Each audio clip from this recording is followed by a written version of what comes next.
Happy Wednesday. Phil Lindemann with your Krystal 93 News at noon.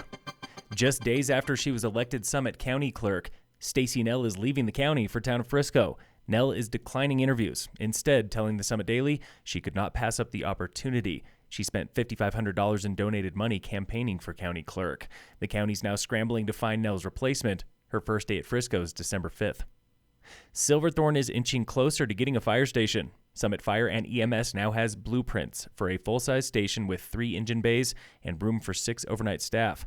Cost was a concern, but the Summit Daily reports board members believe they have enough cash in the bank. No timeline yet for construction.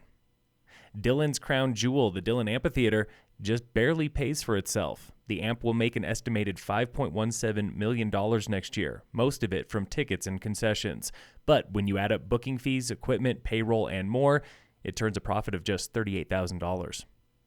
Local snowpack is 5% below average today, thanks to this week's consistent snow, but snowpack varies wildly range to range. Copper and Vail Mountain are 8 to 42% above average, while Fremont and Hoosier Passes are 21 to 47% below average.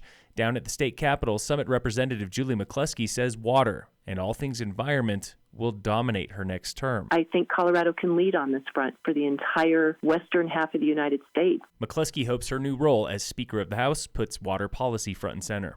A whole lot of donkeys and elephants are stampeding to Colorado in hopes their party wins the Western Slope. This from the Colorado Sun. Incumbent Republican Lauren Boebert leads her challenger, Democrat Adam Frisch, by roughly 1,000 votes for the U.S. House seat serving Vail, Aspen, Grand Junction, and more.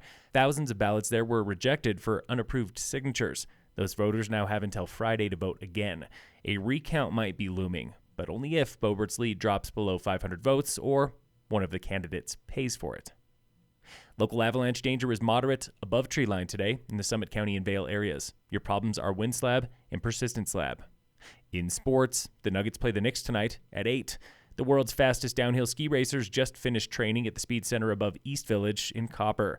Bridger Guile on the U.S. ski team explains what he loves about that course. There's one section coming into Ono where we're catching a lot of air, going about 40 meters. So that's pretty fun, landing on the backside of a roll right into a turn. And what makes him pucker? Probably those same parts.